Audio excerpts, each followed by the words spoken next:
Hey guys, it's Destiny, and in today's video, we're going to be doing a sort of post-release tier list for Honkai Style, and I'll be going over all the current 5 stars that are in the game.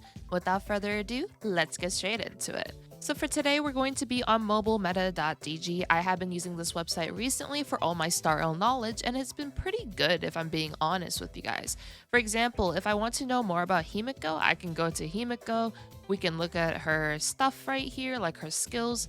And this site is actually pretty good because it also has a tier list maker.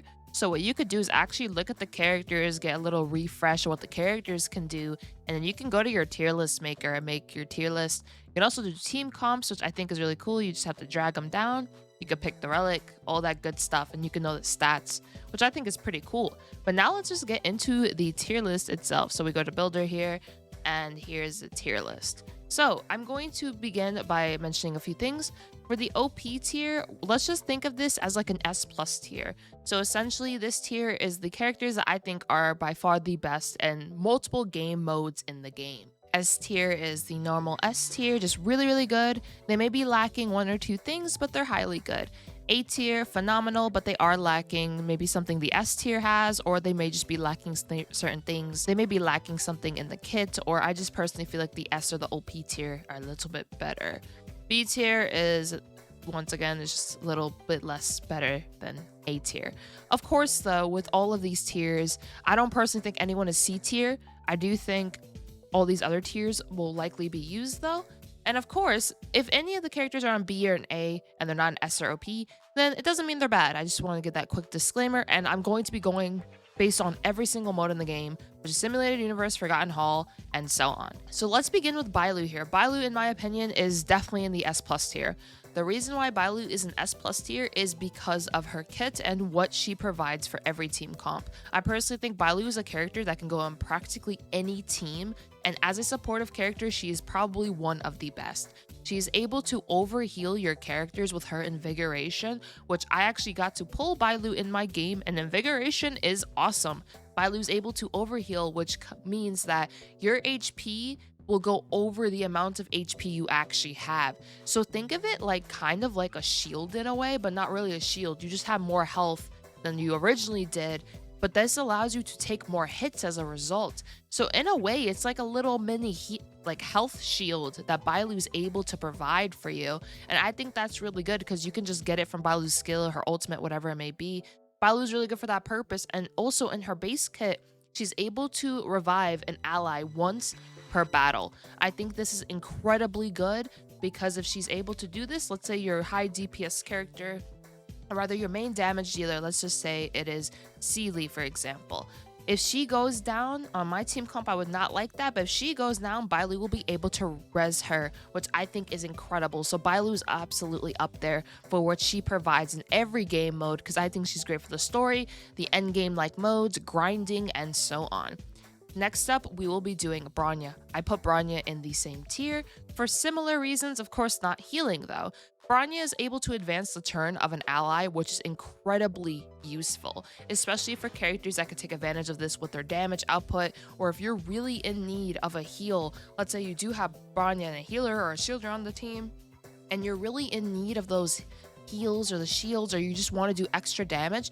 Bronya advancing the turn of an ally is incredible for this and can result in you either winning a battle faster or be able to save yourself in a very, very critical moment where you may lose otherwise. Bronya is also an amazing buffer. She can increase your crit rate, your crit damage, your attack, your damage, and just overall, she increases a lot of your offensive potential, and her own supportive potential is really good. And of course, Bronya being the wind element is also very beneficial because we do not have many wind element characters. So she's able to attack enemies that are weak to wind, get off that wind shear, which is damage over time as a result. She's just really good if she's able to break those weakness meters as well, which I've personally been using her for that as well, since I think she does do that pretty nicely. Now, let's go over Clara. Clara, I personally think would be in the high A tier. I do have a previous tier list, which was basically beta, and I did put Clara in like B+. Clara is incredibly good for what she does. Clara is able to do damage reduction, she's able to counterattack, and she's also able to do taunting.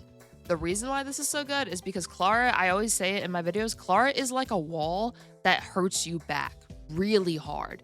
Clara is amazing for this purpose, and Clara is able to taunt enemies, and as a result of taunting enemies, they will be more likely to attack her.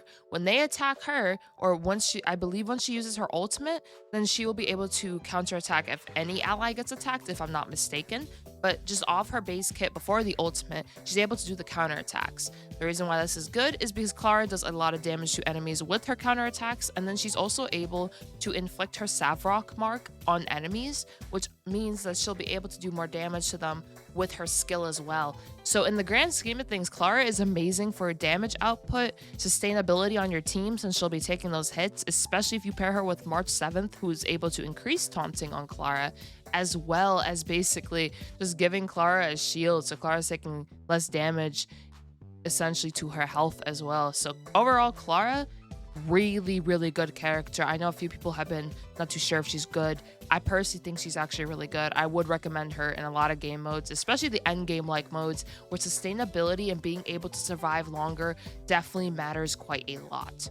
Now let's go over Gepard. Gepard, I personally think, is also an A. I don't necessarily think he is low enough to be an B or high enough to be an S.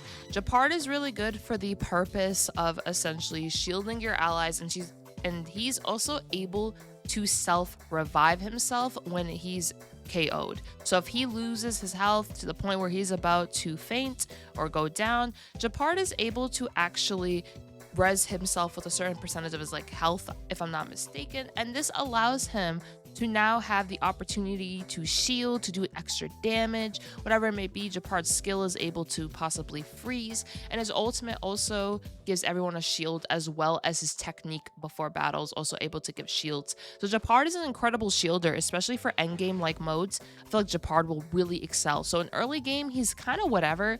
You don't really need him too much in early game, but end game, trust me, mid to end game, you will definitely want this character. This character is really good. Of course, though, you can use a character like Bailu and so on. But the reason why I have Gepard lower than Bailu is due to the fact that Bailu has the revive for your allies instead of herself. The reason why this is really good is because I did mention that example. If your damage dealer goes down and now you don't have a really strong damage dealer, it's really tough to possibly win a fight. So Bailu being able to revive that damage dealer and also be able to consistently heal whenever practically you want, because Bailu's skill alone heals, is really good, but Gepard needs his technique or his ultimate to give those shields. So that's why I have one in a really high tier and one in a little bit lower. That's my personal reason for that. Now we have Himeko. Personally, I think Himeko is also pretty good. I would also put her here along with them. Himeko definitely got better from the CBT3 to release, because now she's able to burn with all of her attacks, which I think is really good. It is a trace that you get later on, but this is really good because that allows Himeko to possibly be used on DOT teams, which is damage over time. So she could possibly even pair with Kafka in reality. Like Kafka, Sampo, or as I like to call him, Shampoo. So Kafka, Shampoo, Himeko, and maybe a debuff or Mother, a healer, whatever it may be. I feel like Himeko could definitely play a role in fights like those. And overall, I've seen that her damage has increased from CBT to release. So I would personally leave Himeko in A. I think she's a great AoE damage dealer, especially for starting off. And I feel like she has really good potential as a result. Now let's go over my beloved Seele, however you guys want to pronounce it. We love her. That's the point. I would personally put her in S. The reason why she's an S is, if I'm being honest, she's just incredibly powerful. Resurgence is very unique and allows her to attack multiple times in a turn. If you pair her with someone like Bronya, even better. She's even better now, because now she gets to go even more. I've been playing with this combo quite a lot on my own personal account, and it's really strong and I really love it. And I feel like Resurgence overall makes her such an incredible character. Her damage output is very good, and she's definitely one of our highest damage dealers as of right now. So I would definitely put her up here in the S. She's really good. The only reason I wouldn't put her up here is because she needs a team to revolve around her. Similarly to a lot of characters in game that are damage dealers or have a certain niche or unique thing to them, they need somebody that can support them. So if Seele here does not have somebody who can really support her, she can kind of fall off in the case of not necessarily damage, but her sustainability is really poor at that point due to the fact that she's mainly offensive and not defensive. So you would definitely want a healer or a shielder on the team, which is why I can't put her up here, since I feel like Bailu can be slapped on any team. Bronya can be slapped on practically any team as well. Seele needs a team revolved around her, similarly as well to other characters that are in this tier list. But from that, I would just say she's definitely up here, and I definitely think she's great as well. Now, let's go over Welt. Welt, I would personally put either in like an A- sort of thing or a B. I don't know if I'd go as far as to put B. I just personally think, though, in the grand scheme of things, I feel like all these other characters personally provide more than him. He is an amazing debuffer, though. He's able to debuff enemies very, very well. He can reduce their speeds. He's really good, honestly, and he can definitely be used in multiple game modes. I don't think he's really that great early game. I feel like he's better end game, but I feel like there's other characters that can possibly do things a bit better for a team comp aspect. Like, I don't personally think, like, let's say you have Seele, for example, because I know she's our first limited character. A good amount of people are going to be pulling for her. In Seele's case, I don't personally think you would want to pair her with, like, hypothetically, if you had Bronya and Welt. It just seems very unnecessary to do all three of them, if I'm being honest with you. Of course, it may be able to work, but I just think it's kind of unnecessary, and the slot could possibly be used better for someone maybe like Pela, who can just reduce defenses instead. Welt definitely has his usage for reducing speed of enemies, and he is really good for that. Imprisonment is also really good as well. But I personally feel like the other characters just offer a bit more than he does. Of course, though, if you disagree, let me know in the comments down below. I'm all for, you know, just let me know, like, basically what you guys think. If you guys think something else, let me know. I just want to know that type of stuff, since this is all for fun, of course. Yanqing is honestly either maybe like kind of in the Welt position. He's really, really strong, but my only problem is he's a bit more conditional, in my opinion, than a character like Himeko, Clara, or Seele. The reason why I say this is because Yanqing needs to have his empathetic sword link active for him to basically have that more crit rate, crit damage, attack, whatever it may be. He's able to do more of that from that being active. The way he gets that is using his skill on an enemy, but he has to not be hit by another enemy in order to keep the sword link. The reason why that is because he'll lose the sword link and then all those buffs will go away. He is still, though, a very strong character. He can also freeze enemies. He's still really good. So that's why I kind of feel bad if I were to put both of these two in B tier, because I kind of feel like they're in between.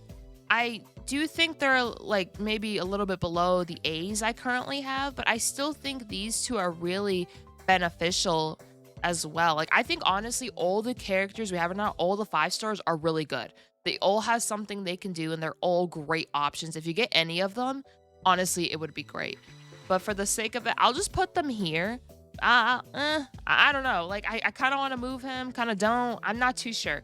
Maybe we'll just keep it at this, though, because I wish I could put but I can't. But I'm just going to leave it as is. But yeah, so this is, I guess, my final tier list. Once again, these two are like the in-between. Clara, Gepard, Himeko, A+ range. Seele right here, S for sure. Bailu, Bronya, probably, like, I would say the best supports in the game right now. Really, really good. But yeah, I hope you guys enjoyed this video, this little tier list here. If you guys disagree, though, of course, let me know what you guys disagree with, because once again, this is all for fun. It's not to say that any of these characters are bad. I don't think any of them are bad. I think they're all really good, honestly, especially for what they can do for your team comps. And I don't think I'd really be upset by getting any of them. And also, if you guys want to share your own tier list, like using the site or whatever you want to do, join my Discord as well, so then we can like share our tier lists and share our opinions. Because honestly, this video is just, once again, it's meant for fun. It's meant to have a good time, just to get my thoughts out about what I personally think about the characters, what you guys think about the characters, and so on. I hope all of you have a nice one, though. And of course, if you enjoyed the video, make sure to hit the subscribe button for more Star content. I do have a lot of guides on my channel for the basics, the beginner stuff, and so on. Character guides as well. And I hope, once again, all of you have a nice one. Peace.